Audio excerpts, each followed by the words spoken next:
How long are you going to ignore Mahsa Amini, Iran? I'm not. I don't know why you have this like accusatory tone. Like, do people think I have like a stake in this? Like I have a dog in this or something? Every single person that has brought this up so far in the chat has done it to in the weirdest way possible, where they're like, dude, like you think Iranian people rising up against police brutality as a consequence of the morality police is going to not be up my alley? Like what do you mean? Like, you think I'm weirdly in support of like Iranian police brutality? Is that the implication? I'm not pro or anti hijab. I'm pro freedom. If you want to choose to wear the hijab, you should be able to do so without the government telling you you can't, especially in Western nations. And if you don't want to wear it in a country where it is literally something you have to do, then I'm pro not wearing it if you don't want to. That's crazy. But people have been freaking out about it. I only know brief details. I'm not entirely familiar, partially because, the platform that I've been on and love and have built my community on has been on fucking fire for like the past week. So, it's kind of been a thing. I know that this is probably going to be a controversial person to cover the story on, but I'm going to look at what she has to say anyway. My normal fun fact videos today, but I've gotten a lot of comments and DMs in the past 24 hours asking me to talk about this, and I feel like it's a situation that needs to be addressed. So, Iran's morality police recently picked up a 22-year-old woman off the streets for violating their compulsory veiling laws, aka the hijab laws. Her name is Mahsa Amini, and agents told her brother, who they took her away from, that she would be released in an hour after taking a hijab class to be convinced and educated, but that didn't happen. Her family found her in the hospital, in a coma, pronounced brain dead. Police beat this woman to death over a dress code.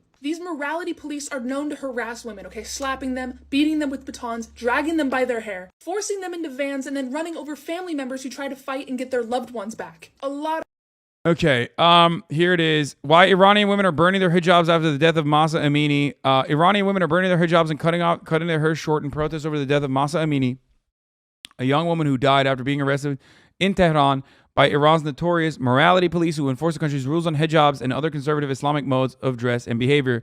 Notice how this NPR article says conservative Islamic modes of dress and behavior. For those of you who think like the entirety of the Islamic world is on board with everything that like anyone has ever done, notice how the word conservative plays a role in here, because things like the morality police or people who are fundamentalist Islamists, these people are conservatives. They're like the white evangelical Protestants and the psychotic like Christian weirdos in America, but in a country where they have even more power and even more control. Part of the reason why these extremists have, these extreme conservatives, extreme right-wingers have more control in countries like this is directly a consequence of America's intervention in said countries. Iran is you can literally put a direct line into how Iran turned into this theocratic nightmare, as a matter of fact, when the socialist leadership wanted to nationalize its oil refineries and its its extraction industry in general, but it was owned by British Petroleum at the time, and America and the UK directly interfered, okay, facilitated a coup d'etat, and in the aftermath of said coup d'etat, of course, the most extreme, most hyper-nationalist, and most fundamentalist anti-American elements in the country overtook and were and have been in power ever since. So, but that's besides the point, okay? That's what happens when you kill all the socialists in a country, but that's besides the point. So here's what we know so far about Amini's death and the public fear it ignited and the questions that remain. Amini was arrested for allegedly breaking the hijab rules in countries like this. There are, morality police and hijab rules. I personally think it's completely and fundamentally unacceptable. I don't know why. Bro, you just call Christians psychotic? No, I said psychotic Christians, like hyper right-wing psycho Christians. Like, ones that are like, you can't have an abortion, like you should die if you have a stillborn thing inside of you, like you should just fucking die from internal bleeding. Like, I'm talking about those guys. Those guys are psychotic. Do you think that that's not a psychotic person? Not every Christian is like this, obviously. I've never had catch-all monolithic understanding of how people consider religion to be. That's not just Catholics. That's ridiculous. As a matter of fact, it's mostly evangelical Protestants. White evangelical Protestants are significantly more anti-abortion than the broader Catholic religion, even though Catholics are pretty fucking anti-abortion as well. As a matter of fact, the most prominent Catholic voice in the country, Paul Weyrich, realized that white evangelical Christians, were significantly more racist than the Catholics themselves as a broader majority and could politically mobilize them. And that's precisely why we even have this like anti-abortion movement in the country to begin with. Learn your American history before you just fucking cast the blame on, Catholics or one group or another, okay? The Al-Qaeda boys are the white evangelical Protestant Christians. So, where were we? I am not an r/Reddit atheist who's like, I just hate all religion or whatever. I understand that it could be a tool for, guidance for some people. Everyone believes in dumb shit. A lot of people still believe in capitalism, so it doesn't even fucking matter. But also on top of that, we know the psycho-Christians we know there are psycho-Christians though. Aren't both extremes wrong? My friend, I'm going to say this to you one time. I knew you were going to do this. I am saying that the fundamentalist, extremist, right-wing Muslims are, of course, in the fucking wrong. But you, guided by whatever your precognitive biases were, literally are not hearing the words that are coming out of my mouth as I am covering this story. Why are you in here if you don't want to hear my feedback? If you're just going to fucking jerk yourself off about the preconceived notions that you had of me, then you don't have to be in here. The only reason why I would bring up Al-Qaeda or the psychotic fucking Christian evangelicals, as a matter of fact, is so that people in here in America understand that Islam, just like Christianity, is not fucking monolithic. Because I am talking to a Western audience. I am talking to English speakers primarily. And American speakers need to understand with examples from their own fucking backyard. That's why I'm doing it. Anyway, thank you for conceding, though. At least you didn't continue down the fucking brain rot, as I suspected you might. Amini was arrested for allegedly breaking hijab rules. Okay, she died the age of 22 in northern Tehran. She had been arrested on Tuesday and reportedly was taken to a hospital shortly afterwards. She suffered multiple blows to the head before she died, according to the London-based broadcaster Iran International. Amini was arrested in her brother's car during a visit to see family members in the capital. The outlet reported she was originally from Saqqez in the Kurdistan province. They beat her to death in custody. Know anything about police brutality? You understand that, this is a universal principle, okay? Made only worse by the authoritarian theocratic regime in Iran. Does not change the reality that, America's actions against Iran are completely and wholeheartedly, utterly unacceptable. Denuclearization agreements should have been followed through on. Iran does not deserve the sanctions because those sorts of sanctions are just collective punishment, which is otherwise a war crime, but not when America does it. Those people that are suffering are doubly suffering as a consequence of our actions in the international stage. However, that's not the main point here. Let's continue. Amini's family says officers beat her in the police van after her arrest, citing eyewitnesses who supported the claim. Police are, of course, rejecting the allegations. Like I said, if you know anything about police brutality, you already know.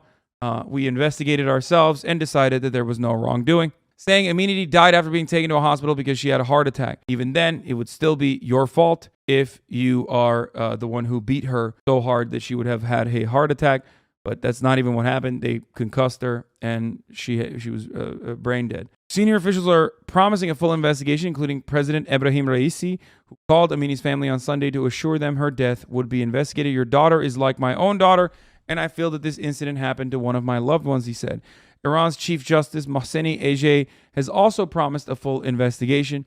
The United Nations called for an impartial inquiry into Amini's death.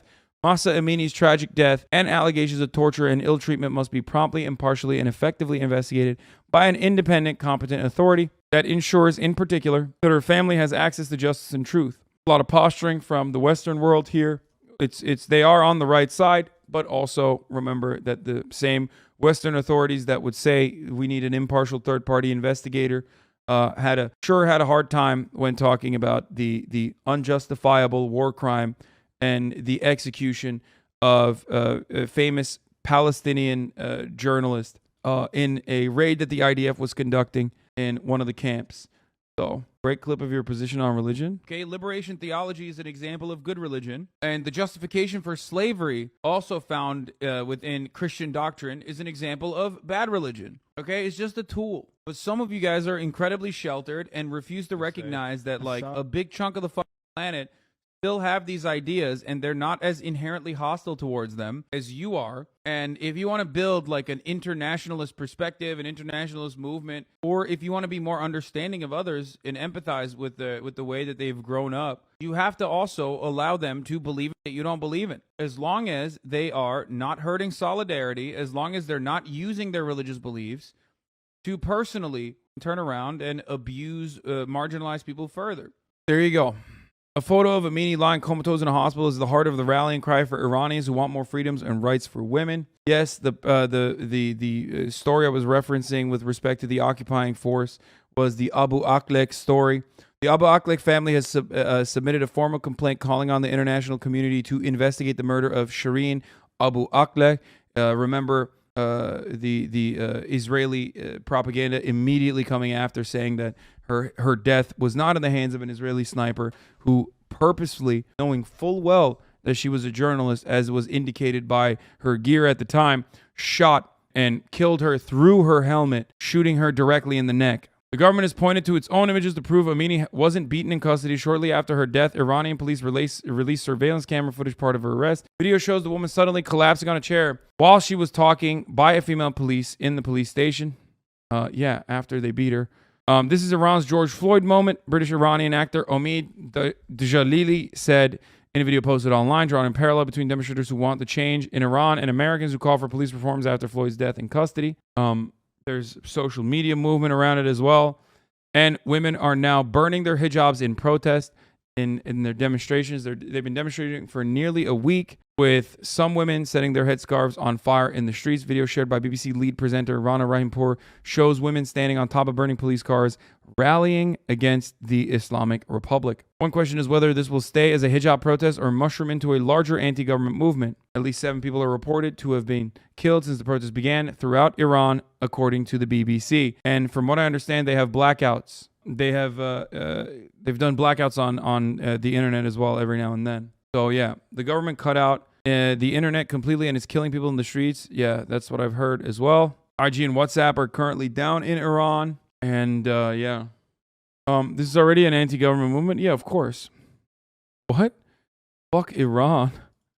Keep in mind that this is National Pentagon Radio. It doesn't matter. Yes, I'm sure that the American State Department will use any opportunity it can to destabilize Iran as best as they can. But ultimately, this is, once again, a legitimate movement of people who are not happy with a insanely oppressive regime that is authoritarian and fundamentalist, right-wing religious. In 2019, an Iranian woman named Sahar Kodayari was dressed up as a man to sneak into the stadium and watch a men's soccer match. When the 29-year-old was arrested by the police, she learned she could spend 6 months in jail, and Kodayari set herself on fire in protest and died. And the incident sparked outrage in the country and beyond over the strict rules and consequences for breaking those rules that women in Iran face every day. Gender-based violence against women, including so-called honor killings, continues in Iran. The country's laws do little to protect them, experts say.